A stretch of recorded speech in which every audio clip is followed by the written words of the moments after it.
Railway स्थानकावरील जसं अनिल परब साहेबांनी सांगितलं, गर्दुल्ले, मंदबुद्धी व्यक्ती, भिकारी, असामाजिक घटक यांची संयुक्त मोहीम राबवण्यासाठी येणार आहे काय, त्यासाठी कोणती कारवाई करण्यात येणार?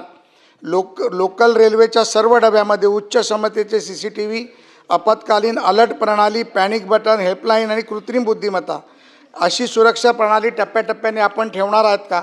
कारण परवाच्या दिवशी 3 दिवसापूर्वी जी हत्या केली गेली त्याच्यामध्ये पॅनिक बटन वाजलंच गेलं नाही. आणि माननीय मंत्री महोदय, आपण म्हणताय की रेल्वे पोलीस आणि आपण संयुक्तपणे बैठक घेऊ, पण रेल्वेचे जे कमिशनर असतात ते महाराष्ट्र कॅडरचेच IG रँकचे अधिकारी असतात. त्यामुळे ते तुमच्या नियंत्रणाखालीच असतात, जरी ते रेल्वेचे असले तरी. त्यामुळे तुम्ही तात्काळ ती बैठक तुम्ही घेऊ शकता, हे माझं म्हणणं आहे. त्यामुळे ती बैठक घेऊन आम्हाला सर्व सदस्यांना रेल्वेच्या GMला आपण बोलवणार का?